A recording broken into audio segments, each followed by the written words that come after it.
All right, Jonathan and our guest, Jeff, let's talk about tech history for July 19th through the 25th. This week in tech, we have July 19th, Mac Cube introduced. Whoa, wait a second. Where am I at? You're on the 25th.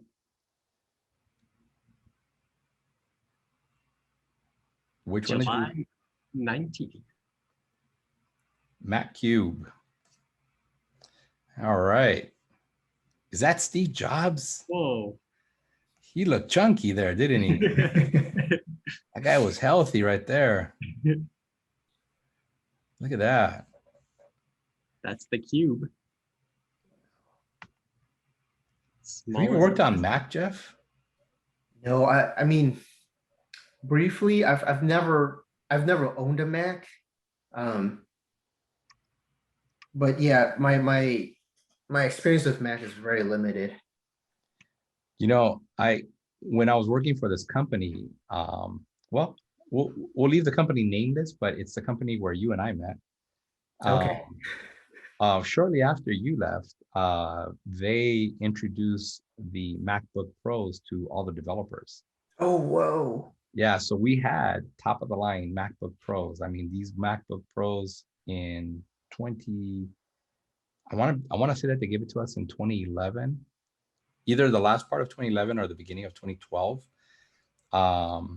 They gave us top of the line books. And so when I left the company in late 2013, January of 2014, I went and bought the same exact MacBook Pro, but 2014 edition. That MacBook Pro cost me out the door, you know, it was like going to the dealership, you know, tax, license, and fees and everything you can think of, you know, was $3,600 out the door. Wow. You know, and I was like, holy smokes. I was like, that's crazy. I mean, so the Mac hardware has gotten more affordable than when it first came out. So I'm thinking they probably paid about $4,000 back in 2011, because I had, in fact, the MacBook Pro that I bought in 2014 is still running. I actually handed it off to someone.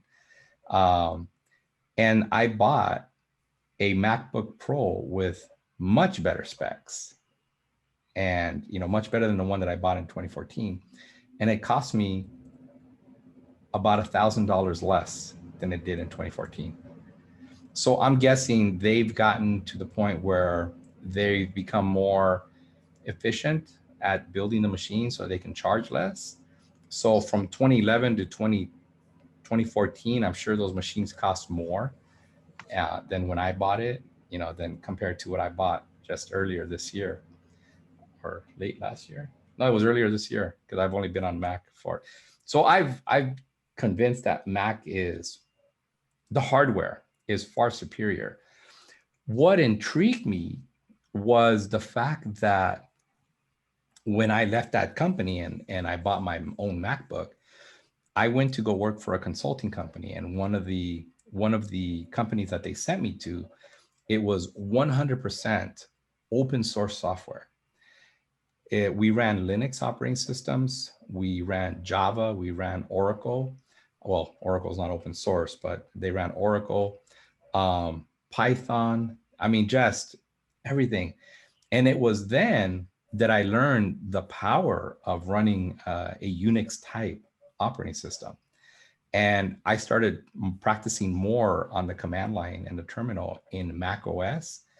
And let me tell you, it is powerful to be able to run, you know, it's the compatibility between Mac and, or I should say the interoperability between Mac and Windows operating system is seamless if you're familiar with the Mac OS.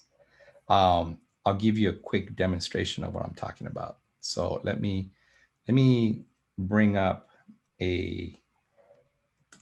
well, actually I need to stop sharing for a moment, and I will share.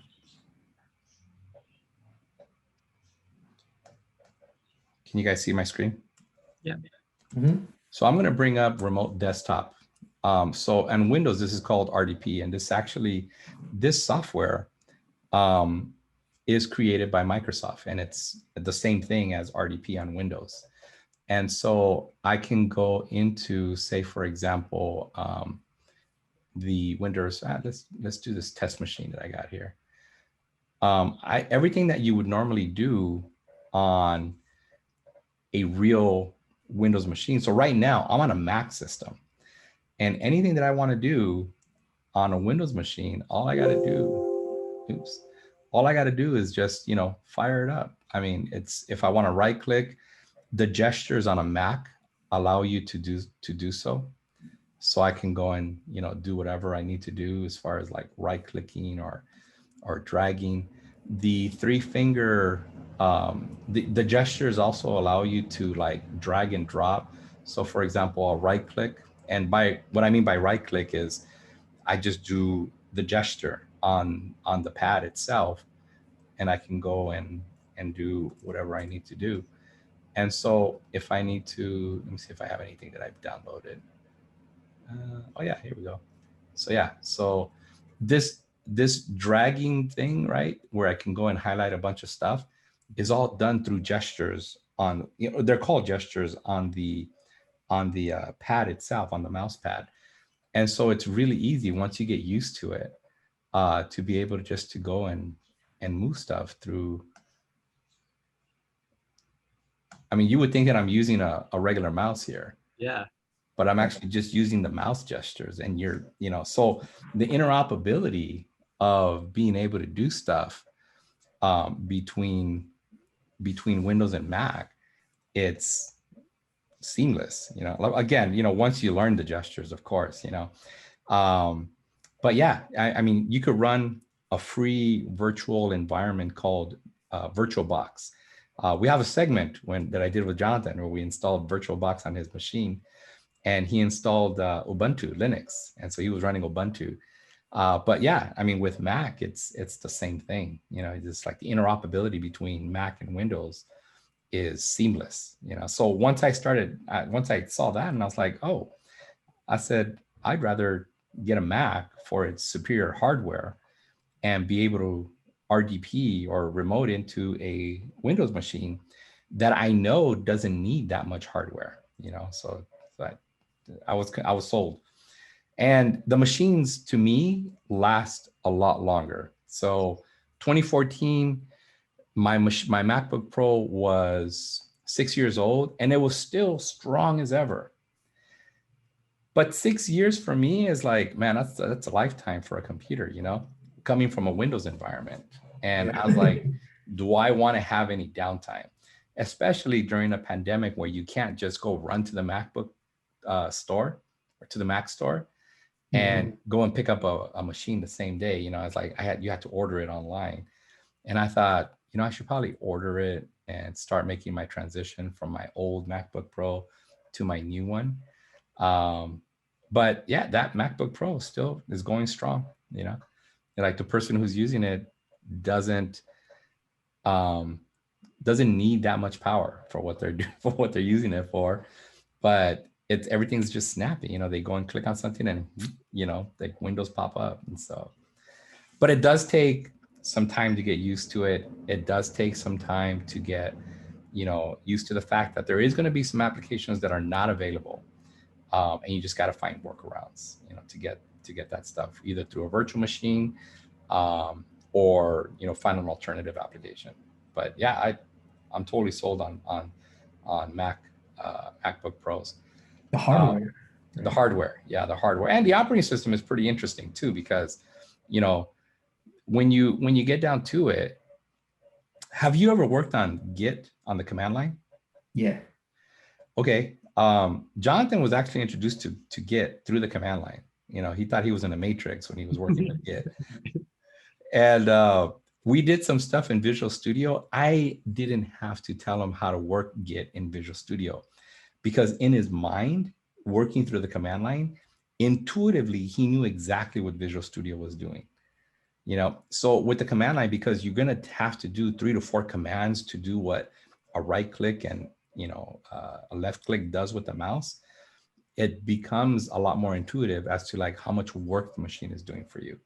So working with the terminal for me is like A lot of times it gives you more granular control in order to get stuff done. And I do appreciate it when an IDE, an integrated development environment, does a bunch of work for me because I know what it's doing, as far as all the commands are concerned. So Yeah. I think that's one thing that Windows does. It does spoil you, where they try to simplify things as much as possible, but then you lose the concept of what it's actually doing for you behind the scenes. So Yeah, I think with convenience, you lose power, number one, and you lose understanding, right? yep. Right? Because everything's dumbed down for you. So you're only limited to what they give you, and you don't have like as full of an understand what's going on behind the scenes. So it's kind of like a trade-off. Definitely. But yeah, I mean, when the Mac Cube was introduced, I mean, this was the smallest desktop computer, and it was probably a lot more powerful than most of the big clunky computer towers that were out there for PCs. Yeah. So cool. All right. What else we got, Jonathan? On July 21st, another Apple thing, they introduced the iBook laptop. Oh man, this looks like a toy. Yeah, it does. It looks like an educational toy like you would give to a kid. But Apple was really smart about how they designed their hardware, because what's appealing to the eye is always is what sells. Like you think about all the laptops that exist out there right now, they don't need to have the fancy designs behind them in order to work as fast as they do. Yeah. It's all aesthetics, what people want. It's like they want to be seen with something fancy, when they buy something. So back in late 90s, this look was in. I think if you try to sell this today, they're gonna probably like, oh yeah, that'd be cool for my 3-year-old, Yeah. Not so much for the not so much for the junior high and high school kid anymore. The junior high and high school, they want to be seen with cool metallic, space gray, colors and stuff like that. But yeah, this plastic neon color stuff, I think it'd be good for the 3-year-old at this point. Yeah, but I think that's a really good point you made, that at that time, right, this was in. So I think they've always been really good at design, right? Industrial design. I think that has been one of their major strong points, especially with all the industry wars that they've had with other companies. This has been like one that they've always mastered. They've always come out on top of this area. Definitely. Cool. What else we got, Jonathan? On July 23rd, we have the first Ford Model A sold. The first what? Whoa. This It's is 1903. Isn't this what the Munsters drove around? Yeah, that's right. But they put like this big old V8 engine in the back, right? Yeah. Or the front, one of the two, I forget. Yeah, that's right. Is this battery operated or what the? Still drawn by horse? No. It's still drawn by horse. No kidding. Or were you sitting on the engine? Is the engine right here? Maybe. That's crazy. That is crazy. Wow. Man, I can't believe it. That was one of the first cars. No seatbelts. How unsafe. No airbags. I'm sure if they crashed at the speed that car was going, I think you're safe. Can you imagine the first drunk driver got away without a crime? Can you imagine the number of drunk drivers there must have been at that time? That That's probably right. was probably the thing to do, like get drunk and then go drive your Model A. Yeah. I mean, who was the first person that got convicted of a DUI? Yeah, huh? That's a good What question. car were they driving too? That'd be fun to know. Yeah, what year was it at? What they were drinking?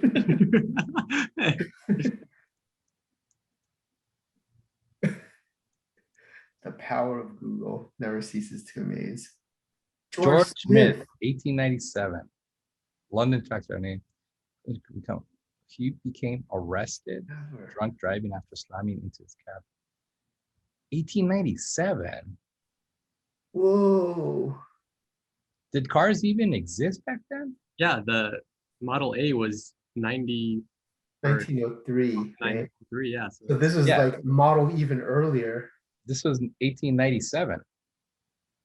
1890. This was before the Model A. yeah. Yeah. Wonder what this car was. Taxi driver, nonetheless. Man, 25 shillings. I don't know. That doesn't seem right. When did drunk driving laws come into? When did drunk driving law become illegal? There you go. 1910. So it took 7 years. So why did the other guy get arrested? I think because he hit someone. Yeah, yeah. It wasn't the act of drunk driving itself. It was actually was- the accident that. Okay. Yeah. So 1910. So you had 7 years of drunk driving. How would you like to be born in that era, Jeff? Oh man, I can only imagine the good and the bad, right? That comes with that generation. And it normally takes about 7 years for it for the government to realize, like, oh yeah, this is bad.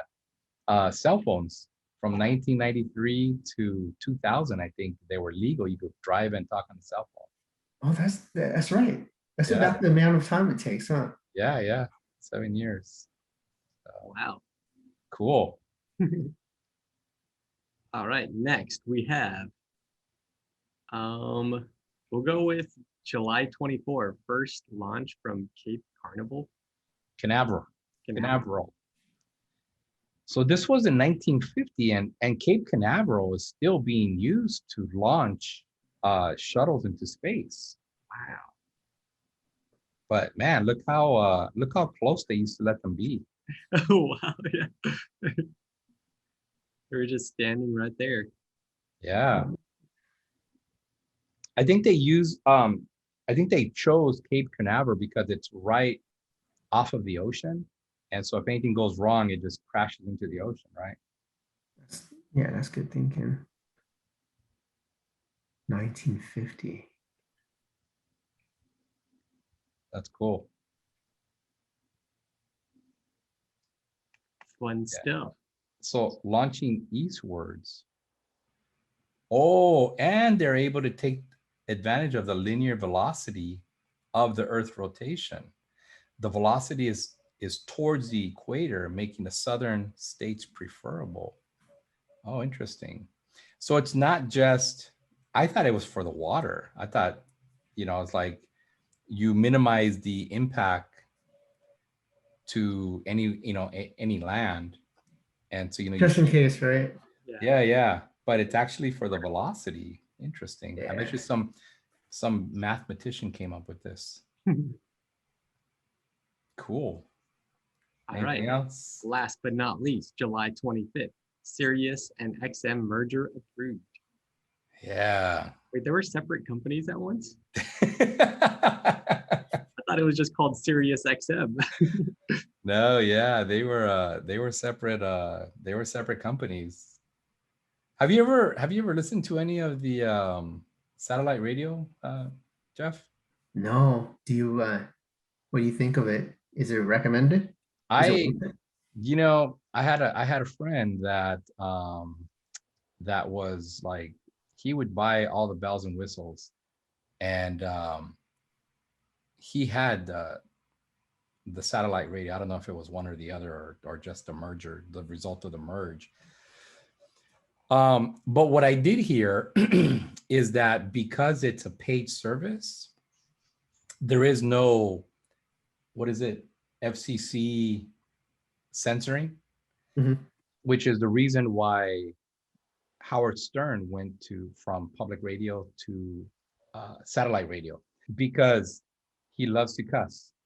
And, that was one of the things that he wanted to do, was just cuss on the radio. Yeah, and I'm sure the nature of the topics that he covers are more appropriate on Sirius than anywhere. Yeah, definitely. I actually had it for a year in the car that I bought back in 2017. And I think I used it twice in the year that I had it. So, probably not worth it then. Yeah, I to me, I was overwhelmed with the selection, and I was like, I see. I was like, oh man, it's like I just want to listen to classic rock. You just play classic rock, and, I think that's one of the things about using like music from Amazon, is that you can go look for a classic rock station, and I would say 90% of the songs for me are good to listen to, and I can just fast forward through the ones I don't like. Where with satellite radio, like, it's a radio station. You can't fast forward. You just got to listen to it. Yeah. And so I was like, okay, well, this song sucks, so I want to switch. But then as you're switching, they're like, oh, 90s music. You go to 90s music and that song sucks. And you can't fast forward either. So like, okay, 80s music. And I was like, oh, that one sucks too. Like, I don't even know this song. Like, let me go listen to, I don't know, the news. But AM radios for the news, like yeah, I AM see. 1070 or 980, it works perfectly fine. And what sucked about satellite radio is that they also have commercials. Really? Yeah. I thought that was one of the perks of no. It was until they couldn't make money off of just subscriptions. They couldn't make money off just subscriptions? Yeah. I would imagine that would bring in, a substantial amount of money. No, they have commercials. In the beginning, I don't think they did, but now they do. But isn't it kind of like a trade-off, right? Because you're going to lose potential subscribers from putting in advertisements. But you also get rid of censorship. That's true. Yeah. I think that's, to me, that would be like the only advantage. But other than that, it's like, eh. So yeah, I used it twice. I had it for a year for free with my new car, but yeah, never really. And I get emails all the time. They're like, hey, come back, join us. We'll give you 6 months free. Just pay for the other 6 months. And I was like, yeah, $50. Like, I can go spend $50 somewhere else, and enjoy it more, knowing that I only use it twice. So yeah, definitely. But I think this is why the merger occurred, because both companies were they were suffering. They couldn't survive. So combined forces. Yeah. Can't join them. Can't beat them, join them. Yeah. So cool. That's it for our tech history this week. Awesome. Well, hopefully it was something interesting for everyone. Until next time.